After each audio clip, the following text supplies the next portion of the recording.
Oi, gente. Estou aqui para contar para vocês a história de 10 livros clássicos. O primeiro livro que eu irei contar a história para vocês é do livro O Primo Basílio. A obra retrata a história do casal Jorge e Luísa, pertencentes à burguesia portuguesa do século XIX. A trama passa-se em Lisboa, na capital portuguesa. Jorge, marido de Luísa, vai viajar a trabalho e ele recebe a visita do seu primo Basílio. Nesse interim, eles já tiveram uma relação, acabam por consumar o desejo latente. Vale notar que a relação de Jorge e Luísa estava baseada no interesse, uma vez que de fato eles não viviam uma vida feliz juntos. Jorge era um excelente marido que sempre estava preocupado em agradar sua bela esposa. Lhe dava diversos presentes e sempre estava disposto a lhe oferecer conforto. Luísa era uma ávida leitora de romances e, com a chegada de seu amor juvenil, começa a nutrir e vislumbrar uma história de amor entre eles. Juliana, a governanta da casa, nota o amor envolvido entre eles dois e começa a fazer chantagem com sua patroa. Isso porque ela encontra algumas cartas que revelam a paixão do jovem casal, isso é, de Basílio e de Luísa. Com receio da sociedade, os amantes resolvem se encontrar esporadicamente num lugar que chamam de paraíso. Ainda que fosse um quarto muito simples, localizado nos subúrbios de Lisboa, foi ali que diversas cenas de paixão entre eles foram consumadas. No entanto, com o passar do tempo, Luísa começa a sentir que a paixão de Basílio começa a diminuir. Mesmo assim, tenta convencer seu primo a ficar com ela. Porém, ela resolve voltar para Paris. Com o retorno de seu marido, Luísa começa a sofrer chantagens de sua criada Juliana. Ela se empodera das cartas entre os amantes e pede uma alta quantia de dinheiro para que seu segredo não seja revelado. Assim, Juliana passa a ter uma vida mais abastada, com presentes que são oferecidos por Luísa. Além disso, pela troca de papéis, posto que Luísa passa a fazer algumas tarefas domésticas. Tudo isso acontecia sempre às escondidas do seu marido Jorge. Com o tempo, Jorge acaba por notar uma diferença no trabalho realizado por Juliana e resolve mandar a criada ir embora. Mas Juliana continua a chantagear Luísa com o seu segredo. Sentindo-se coagida, Luísa resolve contar a Sebastião toda a história do adultério e das chantagens que estavam sendo realizadas por Juliana. Mesmo chocado com a história, ele resolve ajudá-la. O segundo livro que irei contar a história é o livro A Tulipa Negra, de Alexandre Dumas. Havia um homem chamado Van Baerle que perdera o pai e por isso herdou todo o patrimônio da família. Antes de morrer, seu pai pediu que ele aproveitasse a vida e não ficasse preso em um escritório. Então, Van largou sua profissão, a medicina, e começou a se dedicar às tulipas. Ele tinha como meta produzir uma tulipa de cor negra, mas foi impedido porque fora preso injustamente por culpa do seu vizinho invejoso. Na prisão, Van conheceu Rosa, a filha do carcereiro, e eles começaram a namorar. Rosa produziu a tulipa negra graças às ordens de Baerle, mas esta foi roubada pelo seu antigo vizinho, Baxter.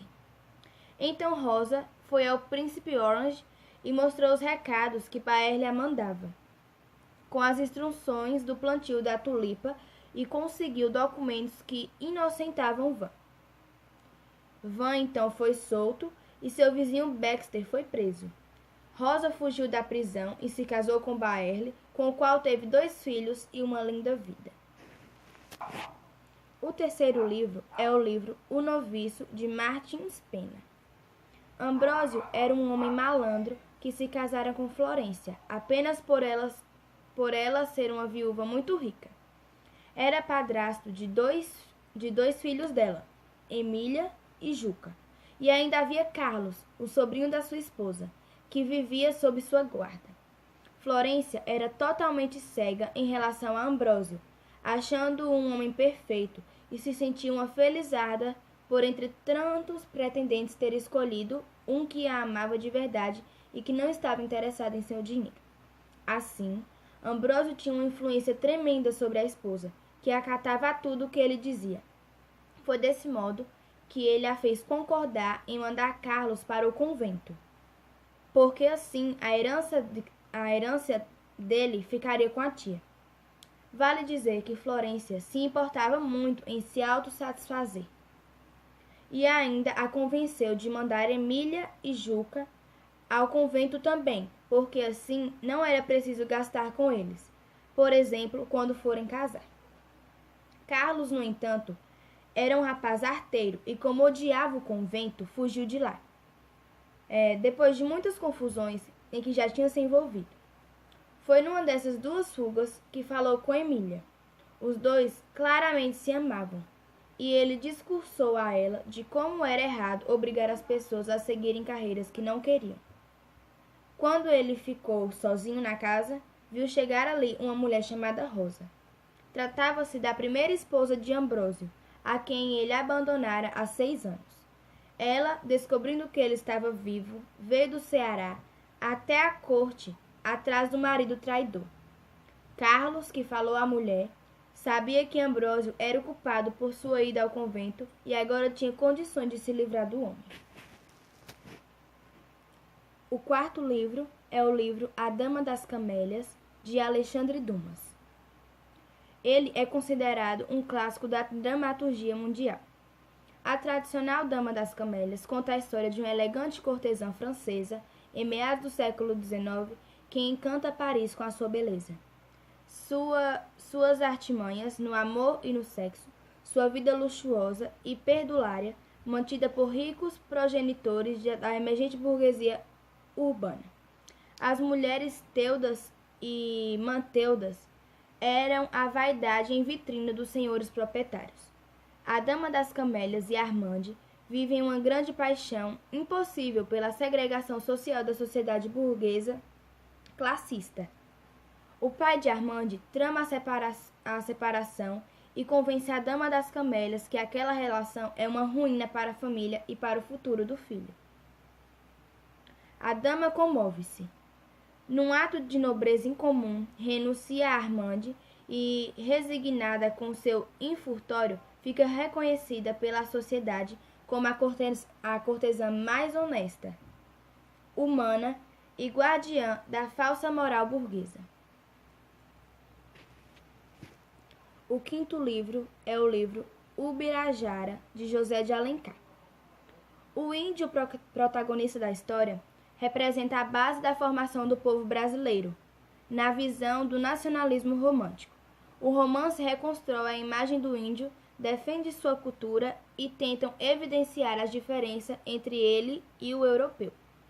O romance busca resgatar alguns valores humanos, atribuindo-os aos índios, tais quais a lealdade, a bravura, a valentia. Defende itens da cultura indígena, como a poligâmia e a culpa dos portugueses pelas consequências do processo de colonização, que, segundo a visão dessa obra, acabou fazendo com que o índio brasileiro perdesse sua identidade cultural. A narrativa fala do Jaguaré, um índio jovem, caçador que luta para se tornar guerreiro, até que vence o grande guerreiro Pojucã, e finalmente é reconhecido como herói. Passa então a ser chamado de Ubirajara, o senhor da terra, passando a ser chefe da tribo dos Araguaias. Em dado momento encontra Araci, uma virgem Tocantins, filha do chefe Itaquê, e é recebido por este como pretendente de Araci. Para tanto, precisa, no entanto, enfrentar alguns outros pretendentes. Forma-se, portanto, um triângulo amoroso, visto que havia um pretendente de sua tribo chamada Jandira, com o qual o índio já iria construir família. Em seguida, o pai de Araci descobre que o Ubirajara era da tribo inimiga e o prende. Os araguaias invadem a aldeia do Tocantins e as duas tribos lutam até que o Ubirajara consegue dobrar o arco de Itaquê e se tornar o chefe das duas tribos, que se juntam e passam a se chamar Ubirajaras. O herói casa com Araci e com Jandira, e se tornam uma só família. O sexto livro é o livro O Guarani, de José de Alencar. Em uma fazenda no interior do Rio de Janeiro, moram Dom Antônio de Maris e sua família, formada pela esposa Dona Lauriana, o filho Dom Diogo e a filha Cecília. A casa abriga ainda a mestiça Isabel, na verdade filha bastarda de Dom Antônio. Apaixonada pelo moço Álvaro, que no entanto só tinha olhos para Cecília. O índio Peri, que salvou certa vez Cecília de ser atingida por uma pedra, permaneceu no lugar a pedido da moça, morando em uma cabana. Peri passa a se dedicar inteiramente à satisfação de todas as vontades de Cecília, a quem chama simplesmente de Ceci. Acidentalmente, Dom Diego mata uma índia Aimoré. Como vingança, a família da moça tenta matar Ceci, mas Peri intercepta a ação. A partir desse momento, a possibilidade de ataque da tribo é cada vez maior. E este não é o único perigo a rondar a casa de Dom Antônio. Um dos empregados, Loredano, está ali com o objetivo de se apoderar de uma mina de prata que fica abaixo da casa. Pretendia incendiá-la e ainda raptar Ceci. Quando eles e seus capangas combinam seu plano de ataque, são ouvidos por Peri. Contra si, o índio tem ódio de Dona Lauriana, que considera sua presença ali uma ameaça a todos. Consegue convencer o esposo a expulsá-lo, mas quando Peri relata a iminência do ataque a Aimoré, como vingança pela morte da índia Dona Lauriana, permite que ele permaneça na casa. O 7º livro é Helena, de Machado de Assis. Helena narra a história de Helena, que, considerada uma filha bastarda, é reconhecida e acolhida pela família de seu pai quando este falece. O livro inicia exatamente nesse momento, quando o conselheiro Vale, pai de Helena, tem sua morte ocasionada por apoplexia após sua cesta. Deixa para trás seu filho Estácio, sua irmã Dona Úrsula, seu amigo Dr. Camargo e sua filha, que estará no internato chamado Helena. Em seu testemunho, o conselheiro reconhece sua filha Helena, até então desconhecida por sua família, e deixa para ela uma parte de sua fortuna. Além disso, pede para que a acolham com laços familiares. Apesar da resistência de Dona Úrsula, Helena sai do internato e vai viver com seu irmão e sua tia. Chegando à casa no Andaraí, tenta conquistar todos com seu jeito carinhoso. Apesar de tentar se afastar, Dona Úrsula acaba precisando de cuidados por causa de sua saúde e enxerga em Helena uma sobrinha dedicada. Assim, as duas se aproximam e a tia, antes fria, acaba por tornar-se uma defensora de Helena, cumprindo o papel de uma mãe. Helena tem características aventureiras e pede que seu irmão lhe ensine a montar a cavalo. E com isso, os dois se aproximam cada vez mais, por causa dos passeios matutinos. Em contrapartida, Estácio se afasta cada dia mais da sua nova noiva, pois não enxerga nela qualidades comparáveis às de Helena. Eugênia, para ele, torna-se sem graça.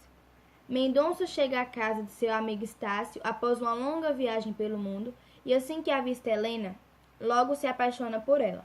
Mendonça pede ajuda ao padre para pedir a mão de Helena em casamento.